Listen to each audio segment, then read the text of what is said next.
Yo, as we watching these NBA playoffs, you notice one thing? This is by far the weirdest season where seedings don't matter.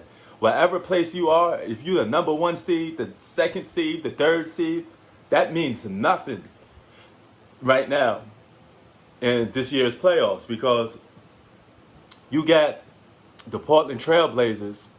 They could perhaps pull off an upset on the Denver Nuggets. You got Memphis that could perhaps beat the Utah Jazz. Because if Donovan Mitchell don't show up, the Utah Jazz in trouble. You know, and if he don't play, they're in trouble.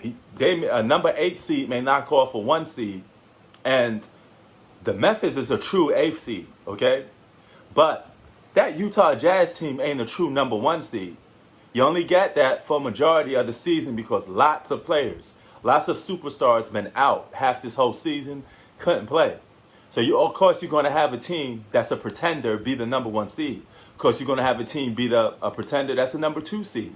So the Phoenix Suns will potentially lose to the Lakers, but it should be the other way around. The Phoenix Suns should be the 7th seed. The Lakers should be the number 2 seed. All right. So a lot of these lower seed teams are the real teams that's competing for a championship, while the number 1 seeds, 2, 3s are the pretenders because they only got that record because of the way the season was mapped out. But of course, you're going to hear it from the media. You're going to totally neglect the fact that if the Lakers do beat the Suns, all you're going to do is hear how the Lakers are the number 7 seed and how they beat a number 2 seed. And that didn't happen since such and such time.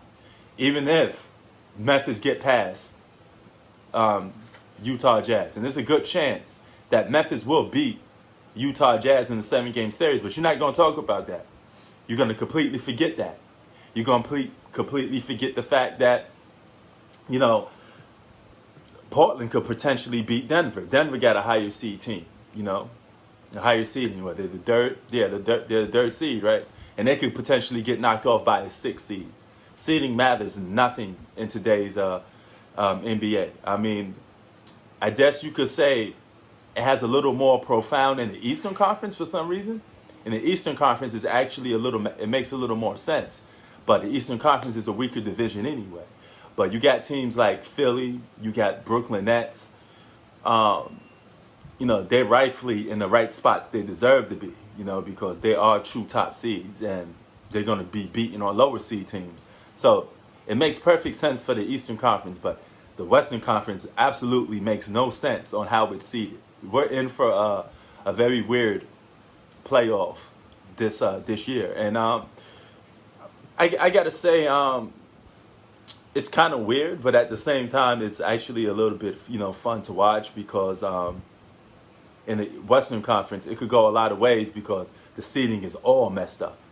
But nevertheless, still fun to watch, man. And watch how some teams pull off these big upsets. Don't be surprised if Portland win. Don't be surprised if Memphis win.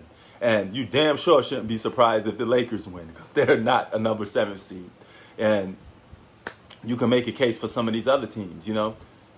The Clippers. Clippers aren't a real 4th seed, you know, 4th, 5th seed.